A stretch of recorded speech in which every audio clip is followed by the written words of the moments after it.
Assalamualaikum warahmatullahi wabarakatuh. Di sini saya akan mempresentasikan proposal yang berjudul Strategi Guru Pendidikan Agama Islam dalam meningkatkan kemampuan membaca Al-Quran pada siswa kelas 7 di SMP Negeri 1 Kelekar. Terlebih dahulu, perkenalkan, nama saya Ira Apriani dengan NIM 2220202094 dari kelas PAIC Angkatan 2022. Dengan mata kuliah metodologi penelitian, yaitu dosen pengampu Ibu Nur Afifah MPD. Latar belakang masalah. Membaca Al-Quran merupakan aspek penting dalam pendidikan agama Islam di SMP Negeri 1 Kelekar. Siswa kelas 7 menghadapi tantangan, seperti rendahnya pemahaman tajwid dan makharijul huruf, serta kurangnya minat akibat metode pengajaran yang monoton. Pendidikan bertujuan mengembangkan karakter dan kecerdasan, sementara pendidikan Islam fokus pada perubahan perilaku melalui pengajaran. Peran guru sangat penting, namun pendekatan yang diterapkan belum selalu efektif. Penelitian ini bertujuan untuk mengidentifikasi tantangan dan peluang dalam pengajaran Al-Quran, dengan harapan menghasilkan solusi berkelanjutan untuk meningkatkan pendidikan Al-Quran di kelas tersebut. Identifikasi masalah. 1. Banyaknya siswa kelas 7 di SMP Negeri 1 Kelekar mengalami kesulitan dalam memahami tajwid dan makharijul huruf yang menghambat kemampuan membaca Al-Quran yang baik. Yang kedua, siswa menunjukkan kurangnya minat dan motivasi terhadap pembelajaran Al-Quran yang dapat disebabkan oleh metode pengajaran yang tidak menarik. Yang ketiga, penggunaan metode pengajaran yang repetitif dan kurang bervariasi mengurangi keterlibatan siswa dalam proses belajar. Yang keempat, belum ada pendekatan yang optimal untuk menciptakan lingkungan belajar yang kondusif dan menarik bagi siswa dalam mempelajari Al-Quran. Yang kelima, belum ada strategi yang teridentifikasi dan ditetapkan untuk meningkatkan kemampuan membaca Al-Quran di kalangan siswa. Rumusan masalah. 1. Bagaimana meningkatkan kemampuan membaca Al-Quran siswa kelas 7 di SMP Negeri 1 Kelekar? 2. Apa saja faktor yang mempengaruhi rendahnya kemampuan membaca Al-Quran di kalangan siswa kelas 7? 3. Metode pengajaran apa yang paling efektif dalam meningkatkan kemampuan membaca Al-Quran pada siswa kelas 7 di SMP Negeri 1 Kelekar? Yang keempat, yaitu bagaimana peran media pembelajaran dalam mendukung proses belajar membaca Al-Quran di SMP Negeri 1 Kelekar. Yang kelima, apa saja kendala yang dihadapi guru dalam mengajarkan membaca Al-Quran kepada siswa kelas 7. Batasan masalah. Pembatasan masalah dalam penelitian ini difokuskan pada siswa kelas 7 di SMP Negeri 1 Kelekar dengan penekanan pada kemampuan membaca Al-Quran. Penelitian ini hanya akan membahas strategi pengajaran yang ditetapkan oleh guru tanpa mengkaji aspek lain dari pendidikan agama Islam seperti pemahaman tafsir atau akhlak. Tujuan penelitian. 1. Mengukur tingkat kemampuan membaca Al-Quran siswa kelas 7 di SMP Negeri 1 Kelekar untuk mengetahui sejauh mana kemampuan yang dimiliki oleh siswa. Yang kedua, mengidentifikasi faktor-faktor yang mempengaruhi rendahnya kemampuan membaca Al-Quran di kalangan siswa, termasuk aspek motivasi, metode pengajaran, dan sumber daya. Yang ketiga, menganalisis metode pengajaran yang paling efektif dalam meningkatkan kemampuan membaca Al-Quran pada siswa kelas 7 di SMP Negeri 1 Kelekar. Yang keempat, yaitu mengetahui peran media pembelajaran dalam mendukung proses belajar membaca Al-Quran dan bagaimana media tersebut dapat meningkatkan pemahaman siswa. Yang kelima, mengidentifikasi kendala yang dihadapi guru dalam mengajarkan membaca Al-Quran kepada siswa serta mencari solusi untuk mengatasi masalah tersebut. Manfaat penelitian untuk lembaga sekolah. 1. Memberikan wawasan baru tentang metode pengajaran efektif. 2. Menjadi dasar untuk pengembangan kurikulum pendidikan agama Islam. 3. Meningkatkan strategi pengajaran guru. 4. Mendorong kolaborasi antara guru, orang tua, dan masyarakat.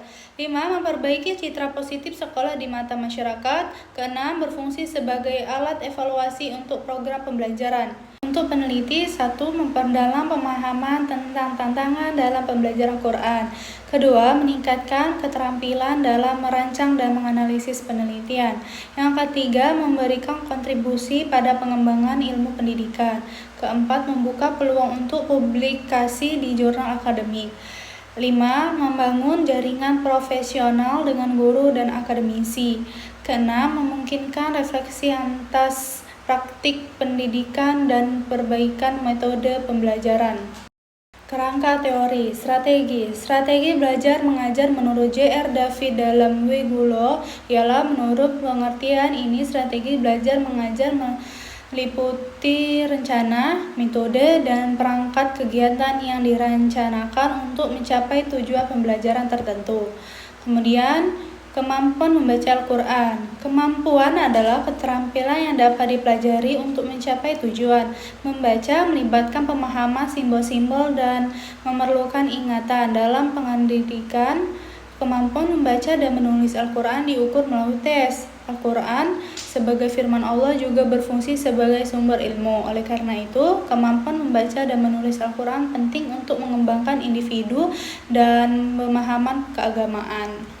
Tinjauan pustaka. Tinjauan pustaka ini menganalisis 3 penelitian terdahulu yang relevan dengan strategi guru dalam meningkatkan kemampuan membaca Al-Quran. Yang pertama yaitu penelitian Anda Hidayatullah 2019 menunjukkan bahwa metode Iqra dan pembiasaan budaya positif di TPA Al-Karim berhasil meningkatkan kemampuan santri. Yang kedua yaitu Nindi Marcelina 2019 menyoroti pengelompokan siswa dan kebiasaan membaca sebelum pembelajaran di SMP Negeri 5 Lebong sebagai faktor pendukung dalam meningkatkan kemampuan membaca Al-Quran. Sementara itu, penelitian yang ketiga yaitu Ahmad Haryandi 2019 menekankan pentingnya dukungan lingkungan keluarga dan masyarakat dalam meningkatkan kemampuan membaca Al-Quran di SDIT Aulia Batanghari. Meskipun ketiga penelitian ini memiliki fokus dan konteks yang berbeda, mereka memberikan acuan berharga bagi penulis dalam meneliti di SMP Negeri 1 Klekar, serta menunjukkan variasi strategi yang digunakan dalam pengajaran Al-Quran. Tempat penelitian.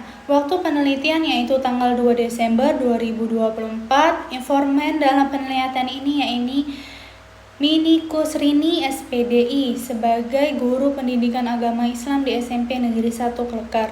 Lokasi yang dijadikan penelitian adalah kelas 7 yang berjumlah 25 siswa di SMP Negeri 1 Klekar, Desa Suban Baru, Kecamatan Klekar, Kabupaten Muara Enim, Provinsi Sumatera Selatan. SMP Negeri 1 Klekar sudah berakreditasi B di sekolah tersebut menerapkan kurikulum merdeka. Jenis penelitian. Jenis penelitian yang digunakan ini ialah penelitian deskriptif kualitatif. Penelitian kualitatif ini bertujuan untuk memperoleh data dari subjek penelitian untuk menggambarkan proses dan pemahaman.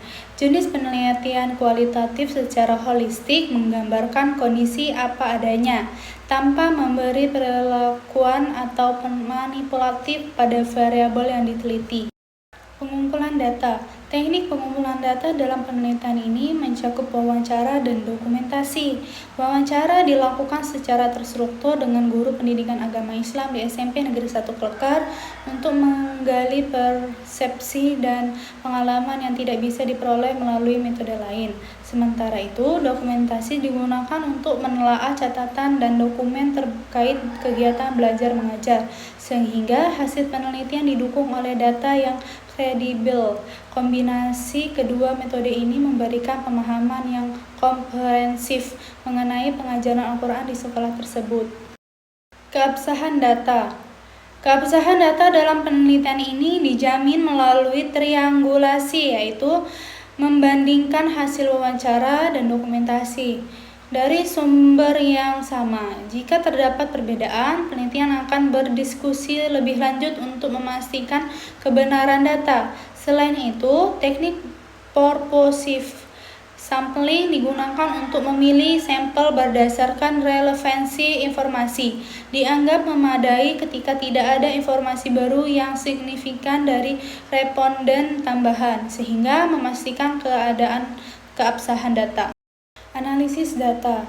Teknik analisis data kualitatif melibatkan pengorganisasian dan penyusunan data dari wawancara dan dokumentasi. Analisis dilakukan sebelum dan selama pengumpulan data dengan langkah-langkah termasuk pelaksanaan wawancara dan analisis hasil. Jika hasil memenuhi kriteria, tidak perlu pendataan ulang. Jika tidak, pendataan ulang dilakukan untuk memastikan keakuratan data. Metode ini memastikan bahwa data yang dianalisis relevan dan mudah dipahami. Sistematika penulisan. Sistematika penulisan penelitian ini terdiri dari 3 bab utama. Bab ke-1 yaitu pendahuluan, mencakup latar belakang, identifikasi, rumusan, dan batasan masalah, serta tujuan dan manfaat penelitian.